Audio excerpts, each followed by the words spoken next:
नमस्कार। आज हम कक्षा 6 सामाजिक विज्ञान से जो मोस्ट पर्सन बनते हैं उनकी चर्चा करेंगे।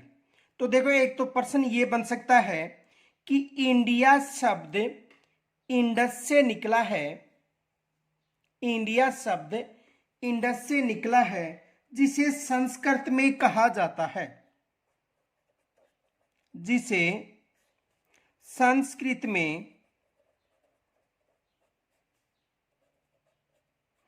कहा जाता है, जिसे संस्कृत में कहा जाता है, जिसे संस्कृत में कहा जाता है। ये एग्जाम में प्रश्न बन सकता है। तो देखो, इसे संस्कृत में सिंधु कहा जाता है, यानी इंडिया शब्द इंडस से निकला है और इसे संस्कृत में क्या कहा जाता है? सिंधु कहा जाता है।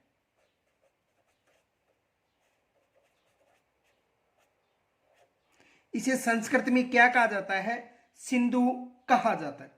दूसरा प्रश्न यह बन सकता है,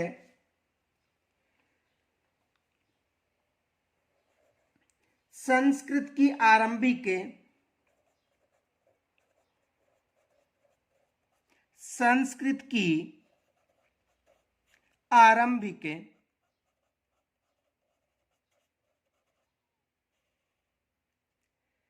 कृति कौन सी है?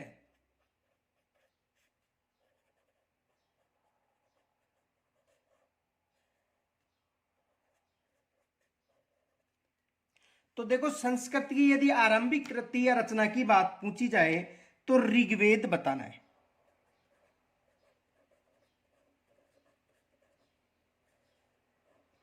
आरंभिक रचना या कृति कौन सी है?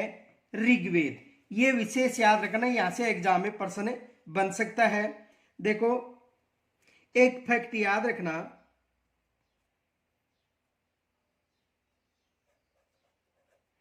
नोट,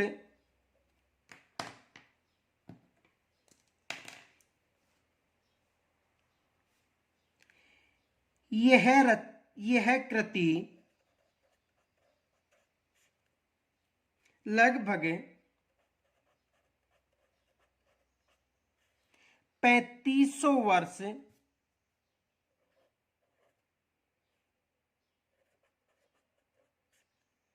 पुरानी है। यानी ऋग्वेद कितनी पुरानी है? 3500 वर्ष पुरानी है। तो ये भी एग्जाम में प्रश्न बन सकता है। दूसरा प्रश्न ये बन सकता है, अतीत में भारत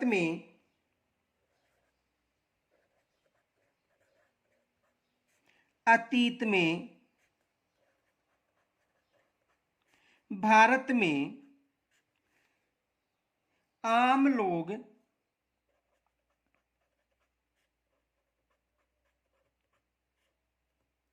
कौन सी भाषा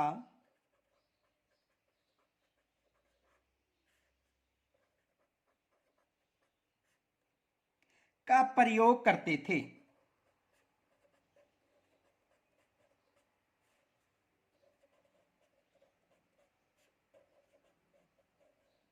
यानी अतीत में जो आम लोग थे वो किस भाषा का प्रयोग करते थे? तो कौन सी भाषा थी? प्राकृत भाषा।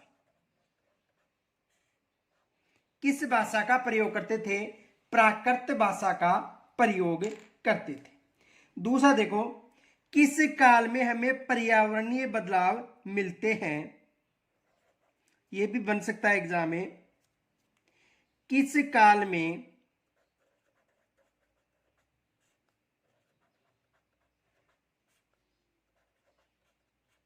हमें पर्यावरणीय बदलाव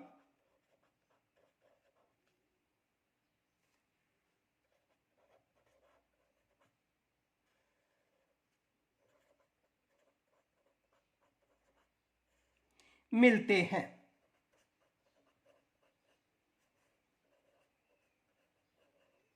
किस काल में हमें पर्यावरणीय बदलाव मिलते हैं? तो देखो, किस काल में पर्यावरणीय बदलाव मिलते हैं? मध्य पाषाण युग में मध्य पाषाण युग। कौन सा युग था? मध्य पाषाण युग।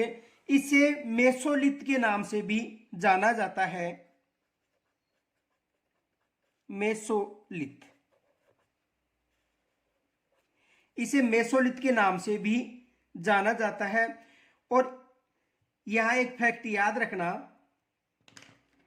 नोट,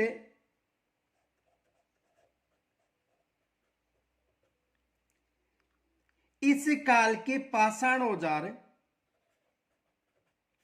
इस काल के पाषाण औजार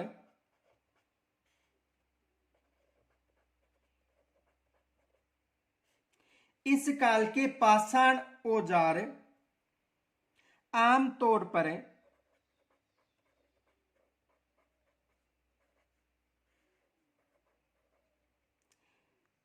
बहुत छोटे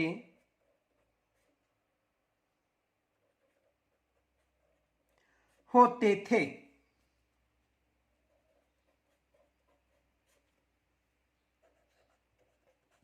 यानी इस काल के पाषाण औजार बहुत छोटे होते थे। इन्हें माइक्रोलिथ, माइक्रोलिथ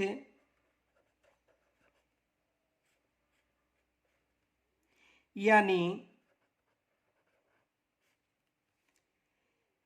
लघु पाषाण कहा जाता है।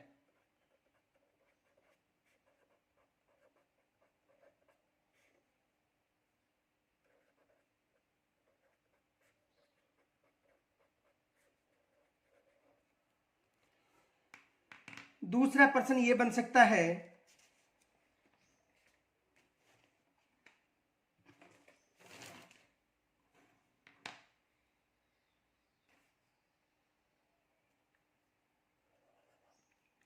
सबसे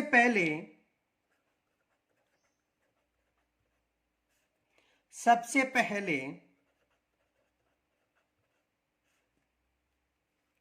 किस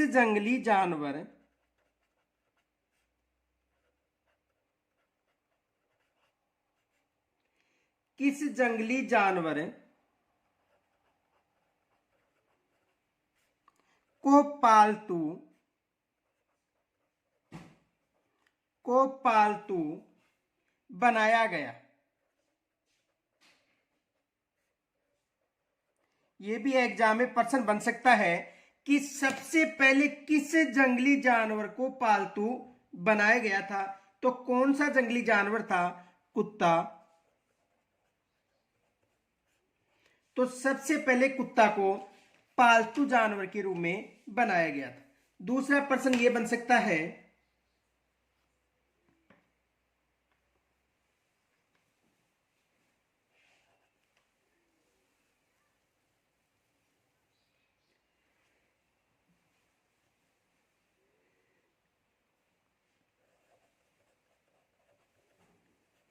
बोलन दरे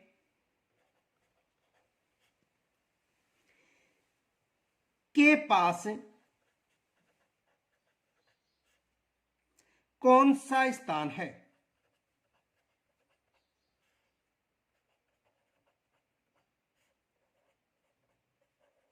बोलन दरे के पास कौन सा स्थान है? तो देखो, बोलन दरे के पास मेहरगढ़ है,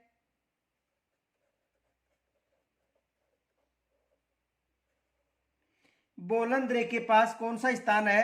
मेहरगढ़ है। ये याद रखना। देखो, ईरान से जाने वाले सबसे महत्वपूर्ण रास्ता बोलन दरे के पास यह स्थान स्थित है। और यहां पर संभवतः सबसे पहले पशुपालन प्रारंभ किया था। यह भी एग्जाम में यहां से प्रश्न बन सकता है। दूसरा प्रश्न यह बन सकता है,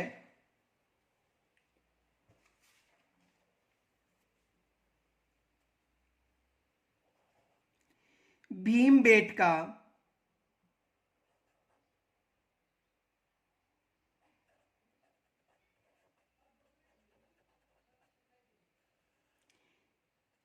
कहाँ स्थित है, कहाँ स्थित है। तो देखो भीमबेटका कहां पर स्थित है, ये मध्य प्रदेश में स्थित है। आधुनिक मध्य प्रदेश में ये कहां पर स्थित है, आधुनिक मध्य प्रदेश में। दूसरा प्रश्न ये बन सकता है,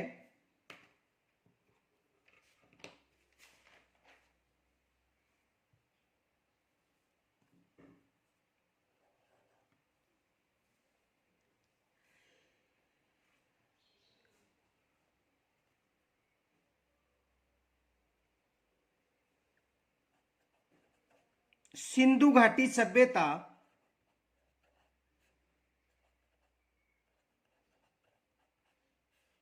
में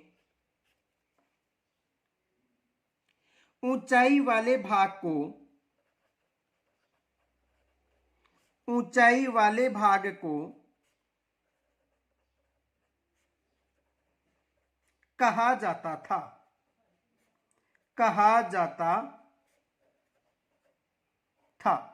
यानी सिंधु घाटी सभ्यता में जो ऊंचाई वाला जो भाग था उसे कहा जाता था नगर दुर्ग। ये याद रखना, नगर दुर्ग, यानी ऊंचाई वाले भाग को नगर दुर्ग के नाम से जाना जाता था। यहां से एग्जाम में प्रश्न बन सकता है। देखो ये फैक्ट याद रखना, नोट नोट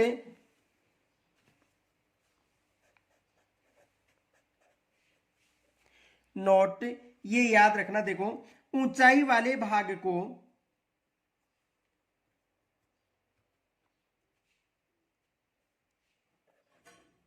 ऊंचाई वाले भाग को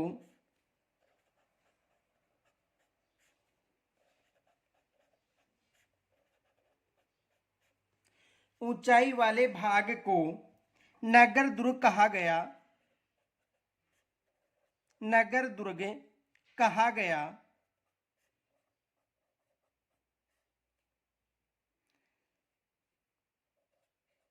और निचले हिस्से को, और निचले हिस्से को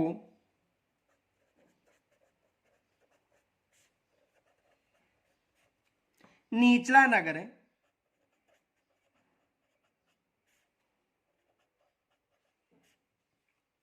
कहा गया।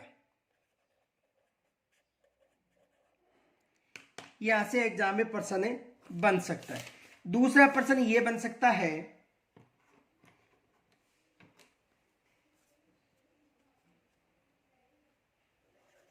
सिंधु घाटी सभ्यता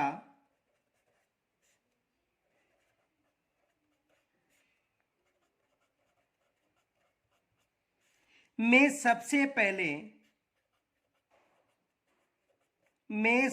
पहले किस नगर की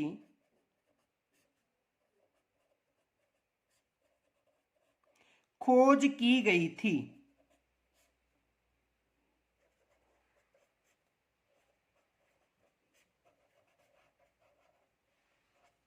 किस नगर की खोज की गई थी। तो किस नगर की गई थी, हड़प्पा की। सबसे पहले किस नगर की खोज की गई थी, हड़प्पा की खोज की गई थी। दूसरा प्रश्न यह बन सकता है, महान स्नानागार, महान स्नानागार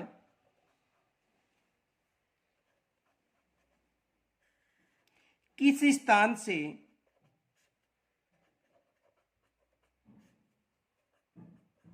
मिले हैं, महान स्नानागार किस स्थान से मिले हैं। तो देखो महान जो स्नानागार है वो कहां से मिले हैं, मोहनजोदड़ो से। ये याद रखना, कहां से मिले हैं, मोहनजोदड़ो से।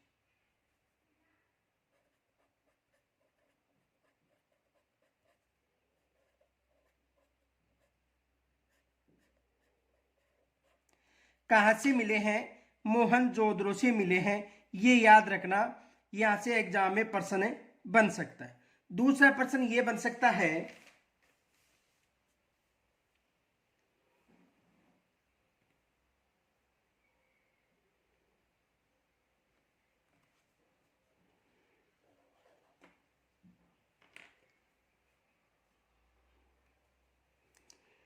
सबसे पहले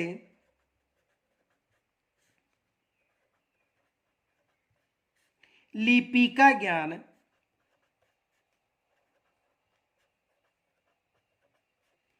प्राप्त हुआ था।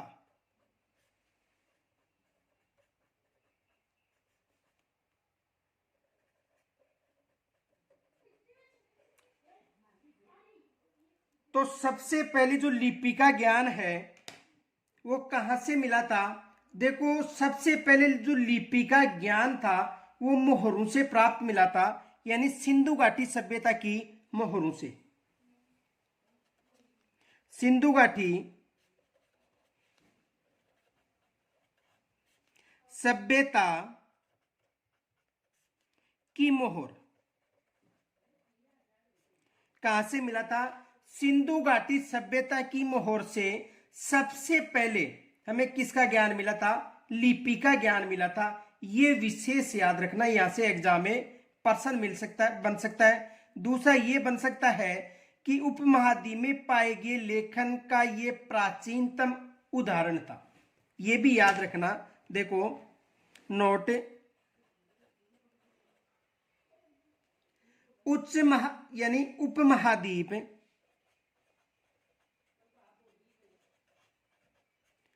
उपमहाद्वीप में पाए गए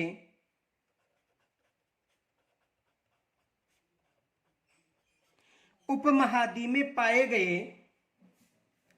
लेखन का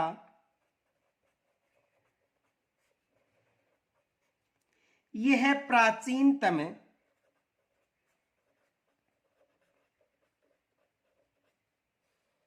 उदाहरण है।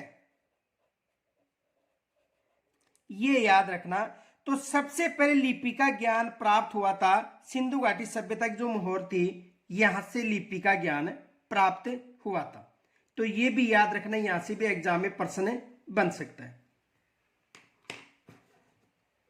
दूसरा प्रश्न ये बन सकता है,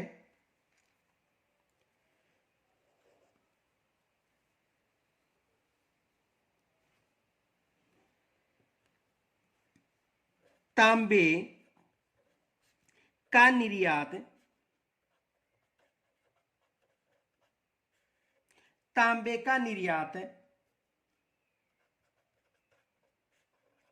सिंधु घाटी सभ्यता के समय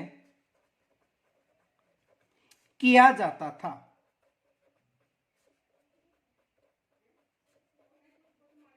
यानी कहने का मतलब है कि तांबे का जो निर्यात था सिंधु घाटी सभ्यता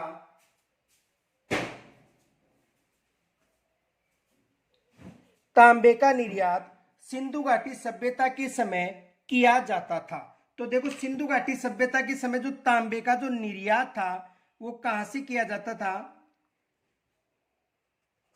आधुनिक राजस्थान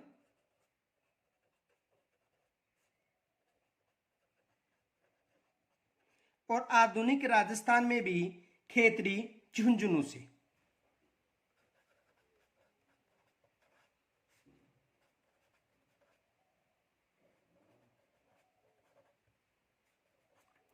आधुनिक राजस्थान यानी खेतड़ी झुंझुनू से। तो यहां से भी एग्जाम में प्रश्न बन सकता है।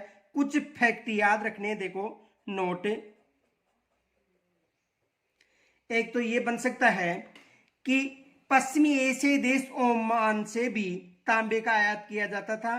पश्चिमी एशियाई देश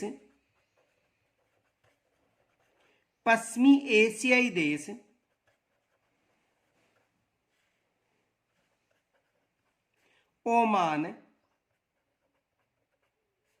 से भी तांबे का आयात किया जाता था।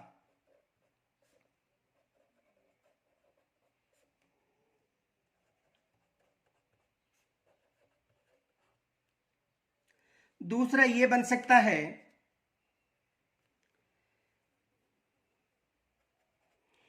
टीन का आयात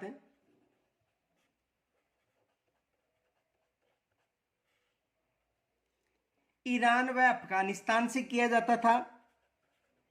ईरान व अफगानिस्तान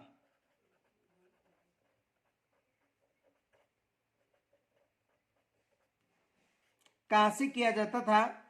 ईरान व अफगानिस्तान से टीन का आयात किया जाता था। यदि सोने की बात करें, सोने का आयात, तो देखो सोने का आयात कहां से किया जाता था? कर्नाटक से। सोने का आयात कहां से किया जाता था? कर्नाटक से। इनके अलावा देखो, यदि बहुमूल्य पत्थर की बात करें,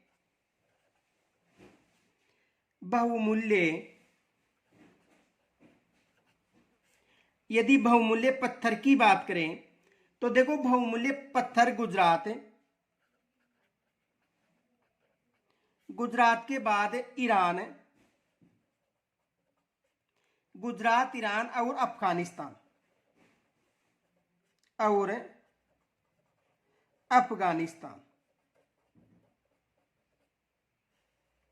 तो यहां से एग्जाम में प्रश्न बनने की संभावना है।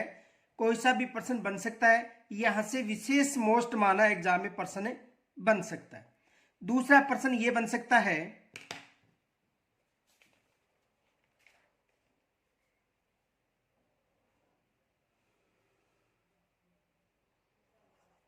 धोलावीरा नगर को कितने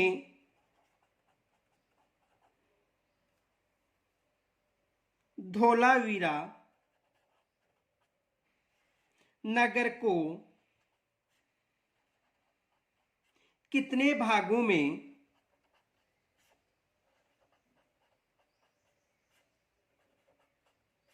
धोलावीरा नगर को कितने भागों में बांटा गया था?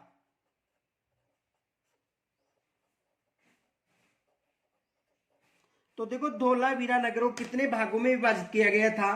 3 भागों में। कितने भागों में? 3 भागों में।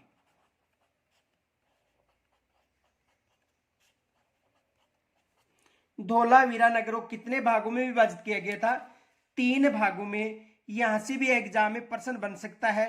जितने भी जो नगर उत्खनन के दौरान जहां पर साक्ष्य मिले हैं उन्हें 2 भागों में विभाजित किया गया था, जबकि इसे 3 भागों में विभाजित किया गया था। यह भी एग्जाम में प्रश्न बन सकता है। देखो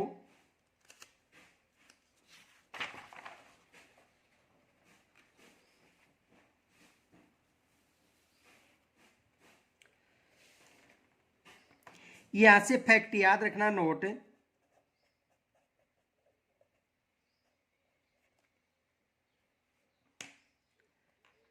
धोलावीरा,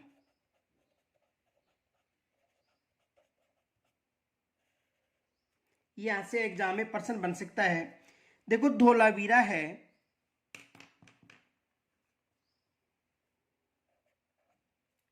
कच्छ के इलाके में,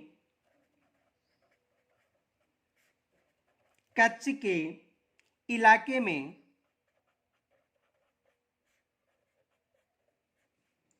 खदीर बेत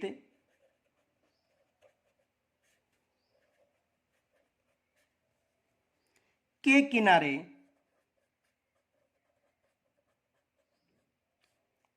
पर स्थित। तो यह भी प्रश्न बन सकता है कि किस नदी के किनारे? तो कच्छ इलाके में खदीर बेत के किनारे स्थित है। दूसरा, ये 3 भागों में विभाजित है। ये भी याद रखना, कितने भागों में विभाजित है? 3 भागों में। इनके अलावा देखो, इस नगर में एक खुला मैदान है। इस नगर में एक खुला मैदान,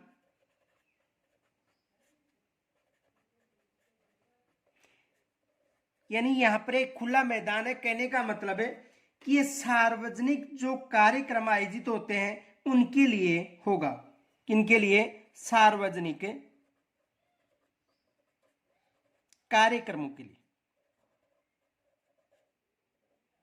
ये भी याद रखना। इनके अलावा यहाँ पर स्वच्छ पानी मिला है, स्वच्छ पानी के जलाशय मिले, स्वच्छ पानी के जलाशय मिले, ये भी याद रखना। इनके अलावा देखो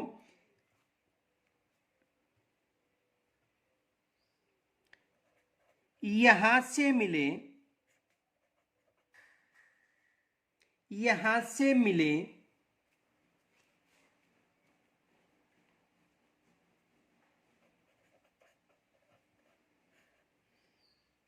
कुछ अवशेषों में, कुछ अवशेषों में, यहां से मिले कुछ अवशेषों में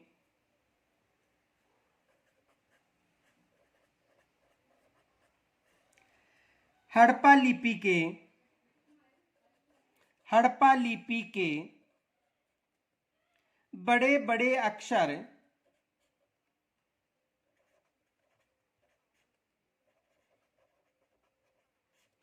यानी यहां से मिले अवशेषों में हड़प्पा लिपि के बड़े बड़े अक्षरों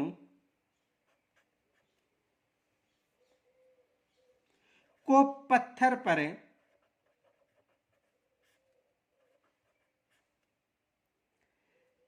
को पत्थर पर खुदा पाया गया है।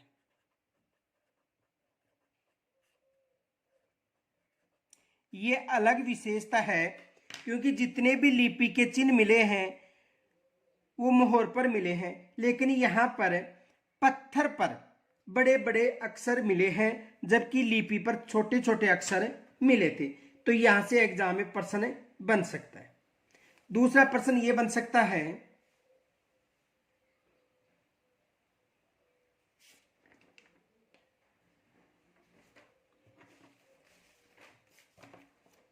हड़प्पा नगरों का अंत की शुरुआत कब हुई थी? हड़प्पा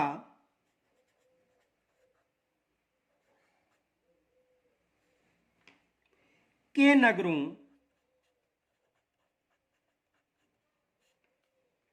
के अंत की शुरुआत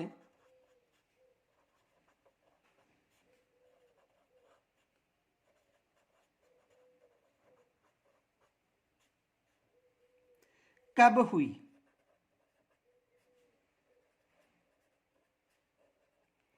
हड़प्पा के नगरों के अंत की शुरुआत कब हुई थी?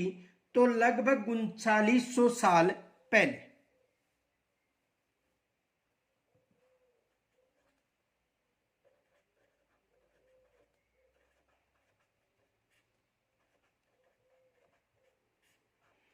कब हुई थी? 3900 वर्ष पहले ये जो नगर है इनका अंत प्रारंभ माना जाता है।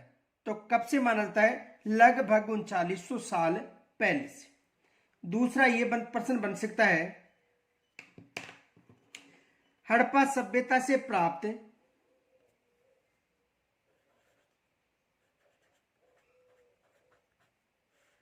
हड़प्पा सभ्यता से प्राप्त बंदरगाह है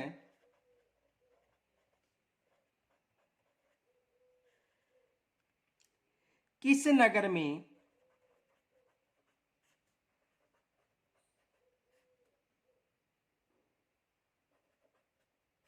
मिला है? तो किस नगर में मिला है? लोथल में। किस नगर में? लोथल में।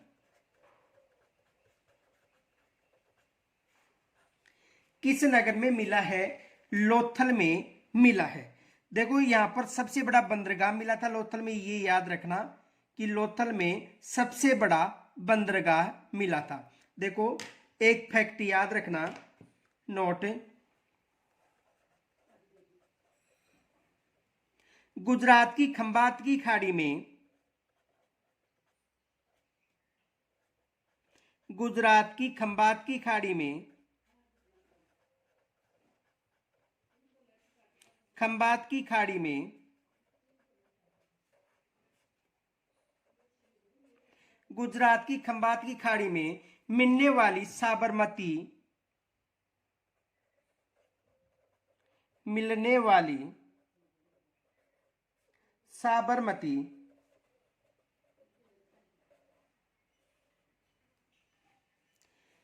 की एक उपनदी के किनारे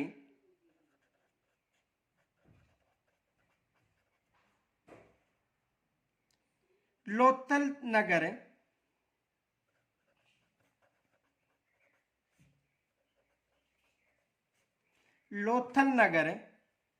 बसा हुआ था।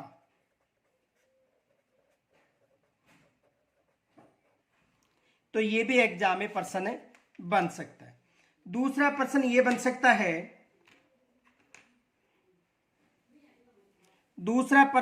सकता है, कि सबसे प्राचीन या पुराना वेद कौन सा है। सबसे प्राचीन वेद कौन सा है। सबसे प्राचीन वेद कौन सा है, ये एग्जाम में प्रश्न बन सकता है। तो देखो, सबसे प्राचीन यदि ये वेद की बात करें तो सबसे प्राचीन वेद कौन सा है, ऋग्वेद। सबसे प्राचीन वेद कौन सा है, ऋग्वेद। ये फैक्ट याद रखना, नोट। ऋग्वेद जिसकी रचना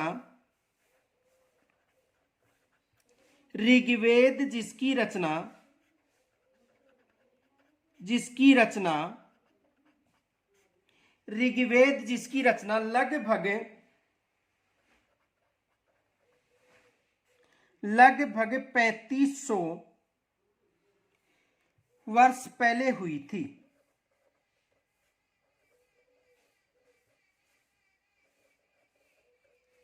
यानी इसकी रचना लगभग 3500 वर्ष पहले हुई थी। ऋग्वेद में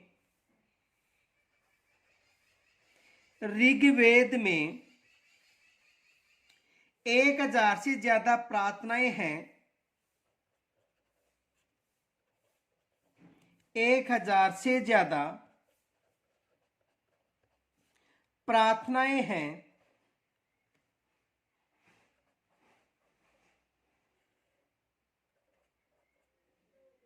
जिन्हें सूक्त कहा जाता है। सूक्त कहा जाता है। तो सबसे पहले जो वेद था वो कौन सा था, ऋग्वेद। ये याद रखना। इनके अलावा देखो,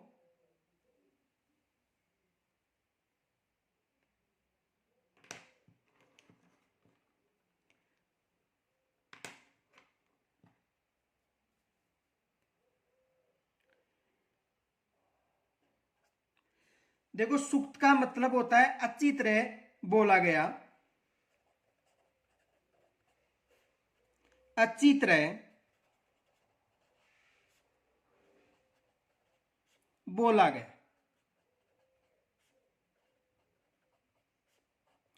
सूक्त का मतलब है अच्छी तरह बोला गया। और देखो, उस समय जो स्तुति की गई थी उनमें 3 देवता महत्वपूर्ण थे, ये याद रखना। 3 देवता बहुत महत्वपूर्ण थे।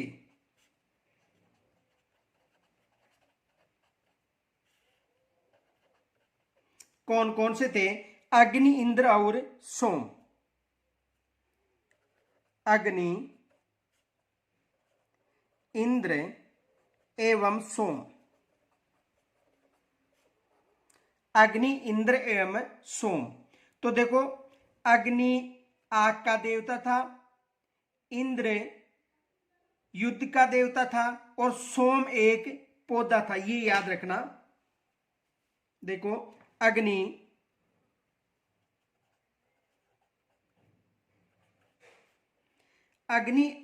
आग के देवता,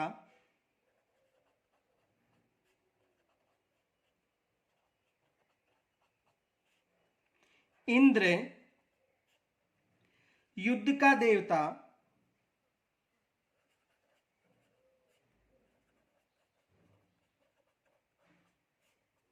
और सोम एक पौधा। ये याद रखना। देखो, अग्नि आग का देवता, इंद्र युद्ध का देवता, और जो सोम था एक पौधा था जिससे एक खास पेय बनाया जाता था। इससे एक खास पेय बनाया जाता था, ये भी पूछा जा सकता है। दूसरा देखो,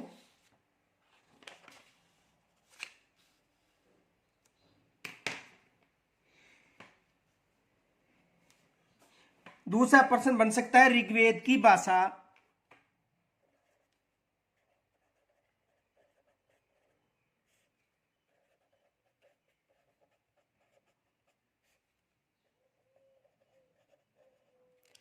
तो देखो, ऋग्वेद की जो भाषा थी प्राक संस्कृत या वैदिक संस्कृत कहलाती थी। प्राक संस्कृत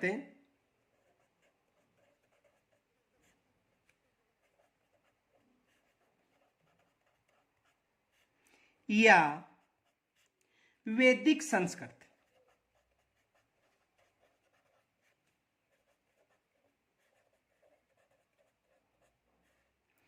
प्राक संस्कृत या वैदिक संस्कृत। दूसरा प्रश्न यह बन सकता है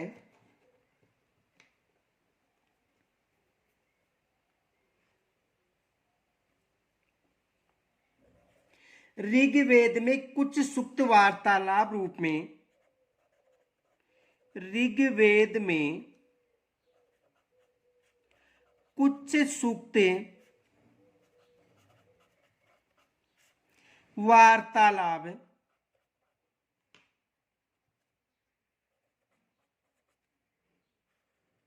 वार्तालाप के रूप में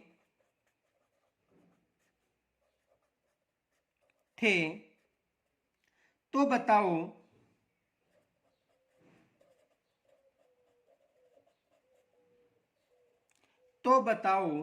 विश्वामित्र नामक ऋषि ने, विश्वामित्र नामक ऋषि ने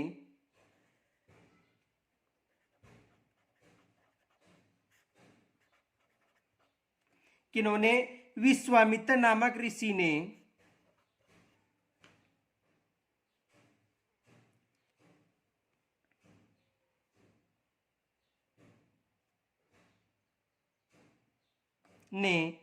देवियों के रूप में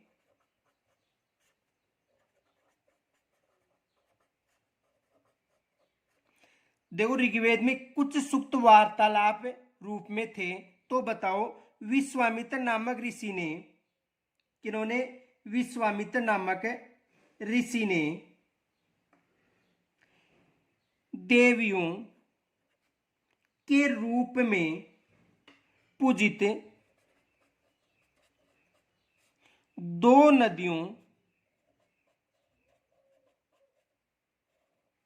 नदियों का संवाद किया था।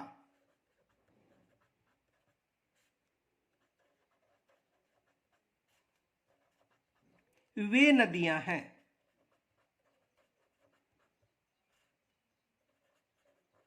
देखो, ऋग्वेद में कुछ सूक्त वार्तालाप के रूप में थे, तो बताओ विश्वामित्र नामक ऋषि ने देवियों के रूप में पूजित दो नदियों का संवाद किया था।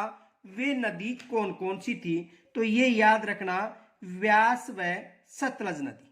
कौन सी नदियां थी? व्यास व सतलज।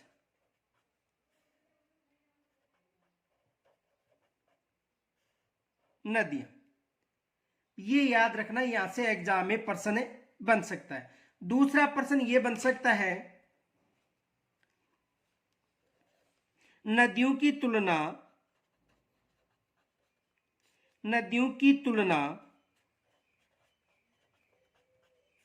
किससे की है? नदियों की तुलना किससे की है? तो देखो, नदियों की तुलना घोड़े और गायों से की गई है।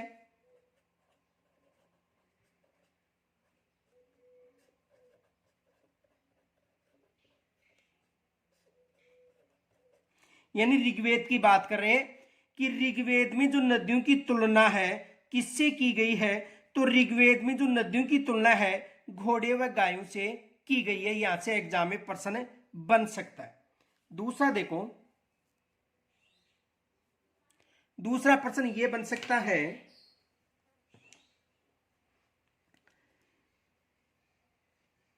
देखो ये फैक्ट याद रखना, नोट, ऋग्वेद का उच्चारण किया जाता था, ऋग्वेद का उच्चारण किया जाता था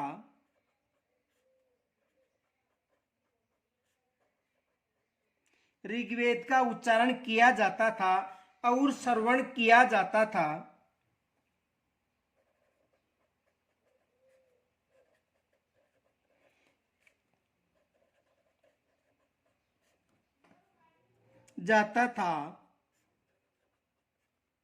न कि पढ़ा जाता था, न कि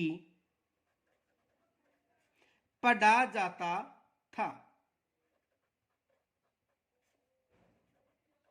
न कि पढ़ा जाता था।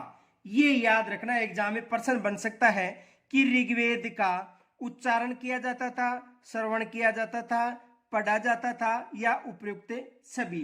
देखो ये प्रश्न आ सकता है, ऐसे प्रश्न बन सकता है, ऋग्वेद का किया जाता था,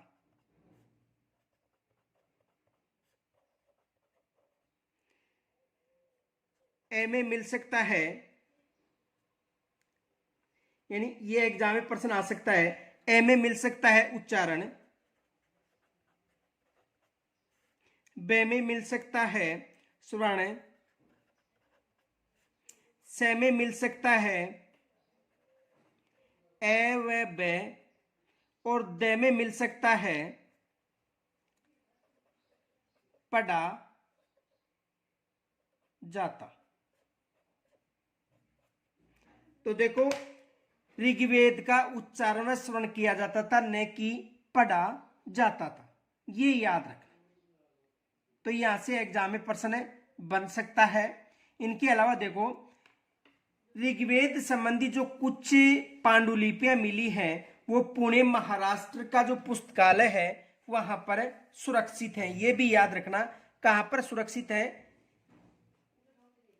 यानी पुणे महाराष्ट्र में वो सुरक्षित है। दूसरा प्रश्न ये बन सकता है कि दूसरा प्रश्न ये बन सकता है,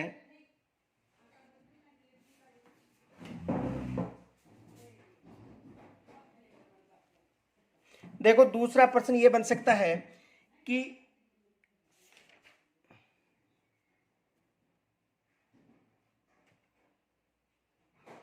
ऋग्वेद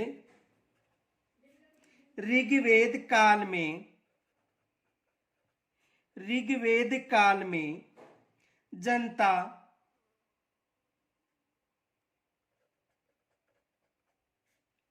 या पूरे समुदाय, ऋग्वेद काल में जनता या पूरे समुदाय, ऋग्वेद काल में जनता या पूरे समुदाय को कहा जाता था, को कहा जाता था।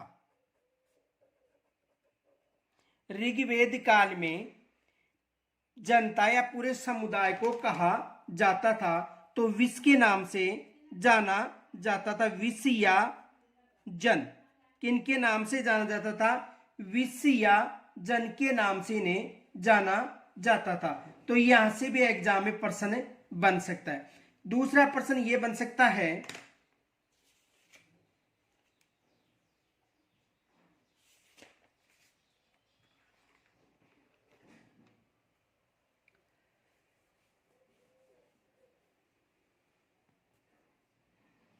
मगध जनपद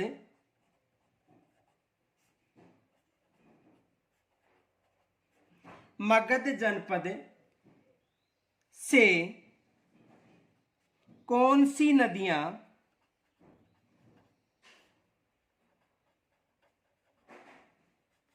मगध जनपद से कौन सी नदियां बहती थी। यह भी एग्जाम में प्रश्न बन सकता है कि जो मगध का जो जनपद है, इस जनपद से कौन सी नदियां बहती थी। तो देखो, इस जनपद से गंगा व सोन नदी, कौन कौन सी नदी, गंगा व सोन नदी, कौन सी नदी, गंगा व सोन नदी बहती थी। किस क्षेत्र से, मगध क्षेत्र से। तो यहां से भी एग्जाम में प्रश्न बन सकता है। देखो, मगध से संबंधित कुछ फैक्ट प्रश्न याद रखना। एक तो ये याद रखना कि मगध के दो शक्तिशाली शासक हुए थे। मगध में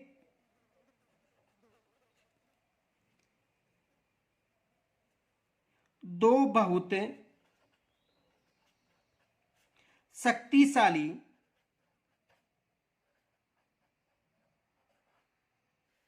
शासक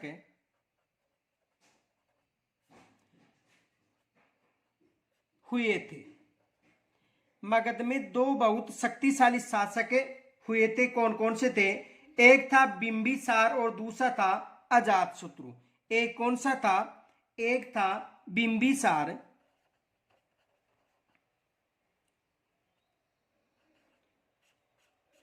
बिंबिसार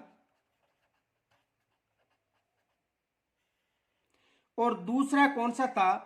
अजात शत्रु। अजात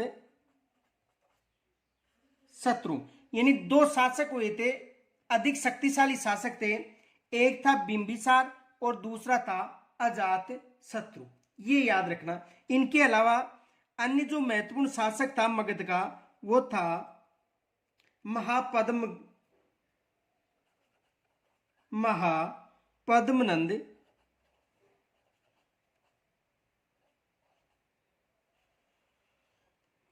अन्य जो शक्तिशाली शासक था वो कौन था? महापद्मनंद। तो ये याद रखना, ये क्रम पूछा जाता है कि मगध में जो शक्तिशाली शासक थे उनका क्रम पहले बिंबिसार और उसके बाद में कौन था? अजात शत्रु। इनके अलावा देखो, दूसरा प्रश्न ये बन सकता है मगध से संबंधित है कि बिहार में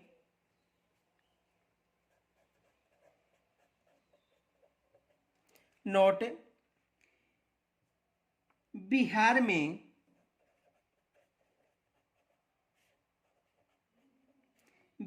में राजगृह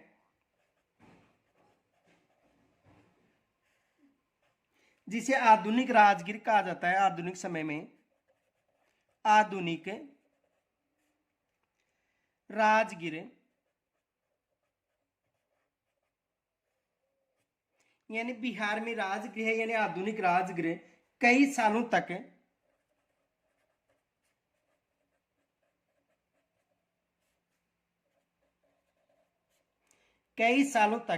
मगध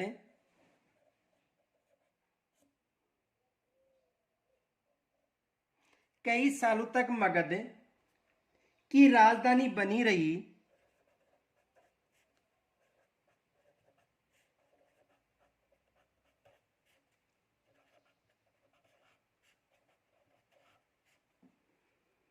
बाद में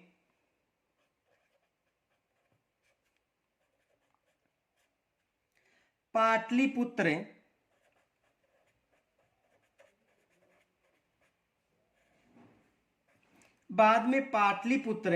यानी पटना,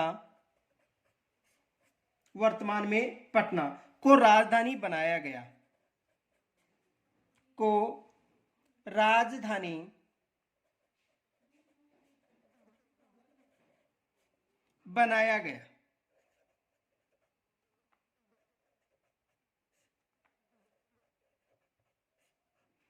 तो प्रश्न बन सकता है कि पटना की जो मगध है उसकी राजधानी थी। ये भी एग्जाम में प्रश्न बन सकता है। तो इसकी राजधानी कौन सी थी? मगध की जो राजधानी थी वो वर्तमान में जो पटना है जिसे प्राचीन समय में पाटलिपुत्र के नाम से जाना जाता था, इनके अलावा राजगीर भी इनकी राजधानी थी।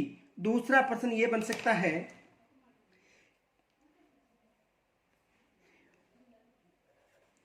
वज्जी जनपद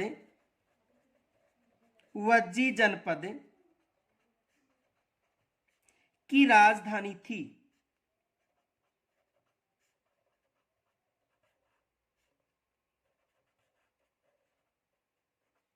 वज्जी जनपद की राजधानी थी। तो देखो वज्जी जनपद की जो राजधानी थी वो थी वैशाली बिहार।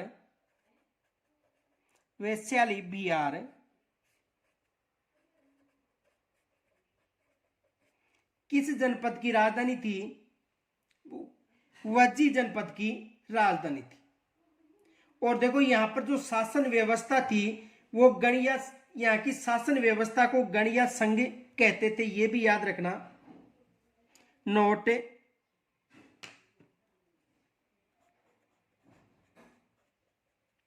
यहां की शासन व्यवस्था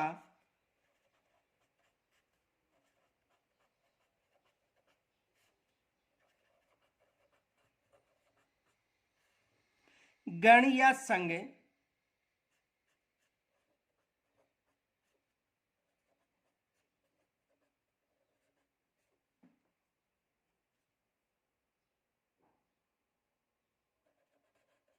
थी। यहाँ की जो शासन व्यवस्था थी वो गणिया संघ थी। दूसरा प्रश्न ये बन सकता है, युद्ध के समय राजा का सहचर कौन होता था? युद्ध के समय राजा का सहचर कौन होता था?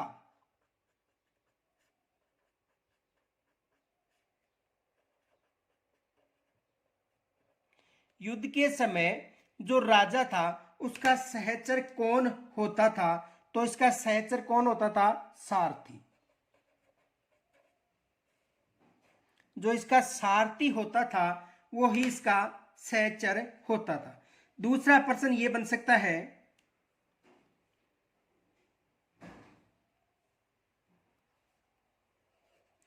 युद्ध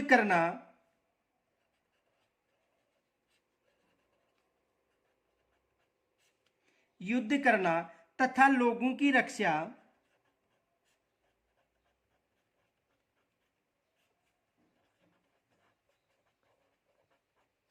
युद्ध करना तथा लोगों की रक्षा करना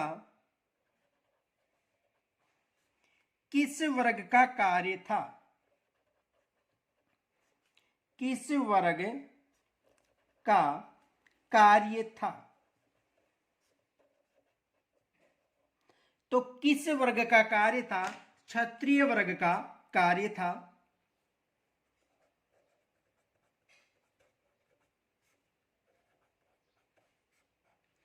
किस वर्ग का कार्य था? क्षत्रिय वर्ग का कार्य था।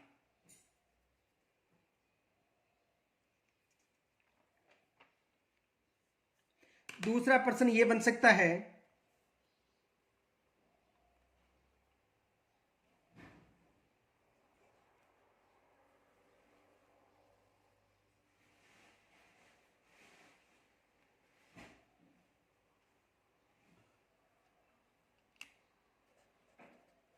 ऋग्वेद के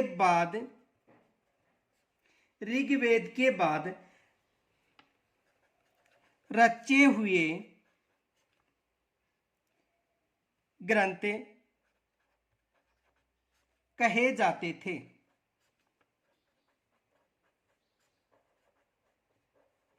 ऋग्वेद के बाद जो रचे हुए ग्रंथ थे उन्हें कहा जाता था, तो उन्हें उत्तरवेदी ग्रंथ कहा जाता था।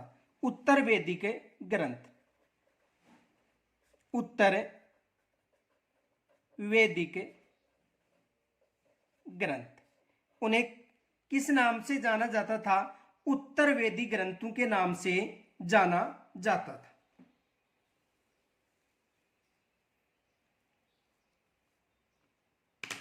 देखो ये फैक्ट याद रखना, नोट।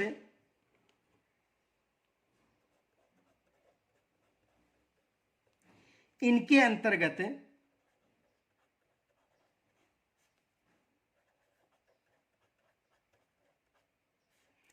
अंतर्गत सामवेद,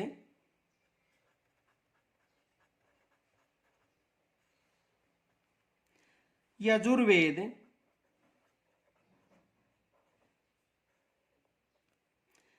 अथर्ववेद,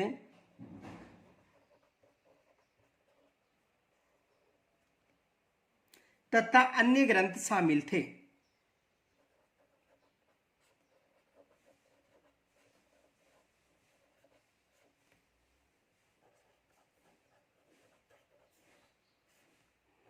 तथा अन्य ग्रंथ शामिल थे।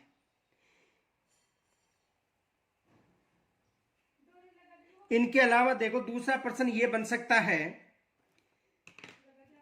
देखो दूसरा प्रश्न ये बन सकता है कि जो कर व्यवस्था थी, यानी कर व्यवस्था किस रूप में ली जाती थी। देखो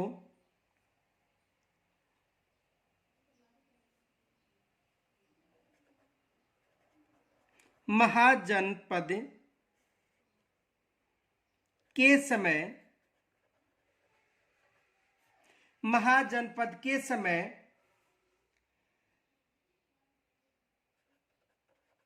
सबसे महत्वपूर्ण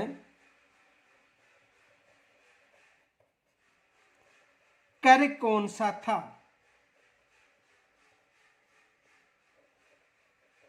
तो महाजनपद के समय सबसे प्रमुख कर था वो पशुओं पर लगाया गया कर था। पशुओं पर लगाया गया कर। कौन सा कर था? पशुओं पर लगाया गया कर सबसे महत्वपूर्ण कर था। और ये देखो ये कर कितना था? उपज का 1/6वां भाग। कितना था? 1/6वां भाग। तो यहां से भी एग्जाम में प्रश्न बन सकता है कि कर कितना था? 1/6वां भाग। दूसरा देखो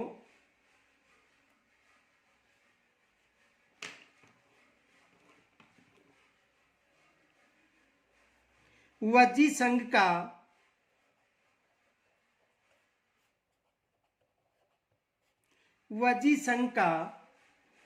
उल्लेख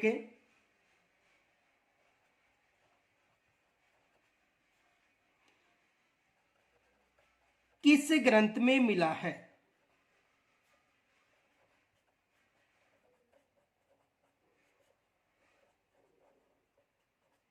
तो देखो वजी संघ की बात करें तो वजी संघ का जो उल्लेख है वो दिग्ग निकाय में मिला है।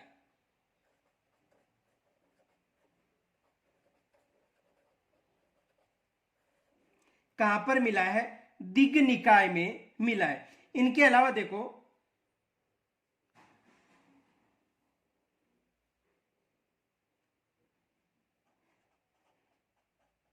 नोट, बुद्ध तथा महावीर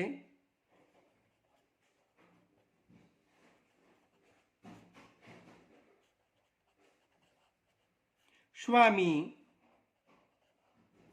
बुद्ध तथा महावीर स्वामी दोनों ही गणिया संघ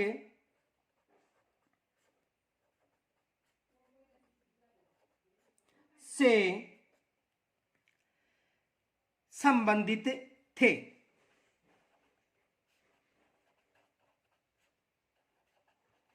यानी बुद्ध तथा महावीर दोनों ही गणिया संघ से संबंधित थे।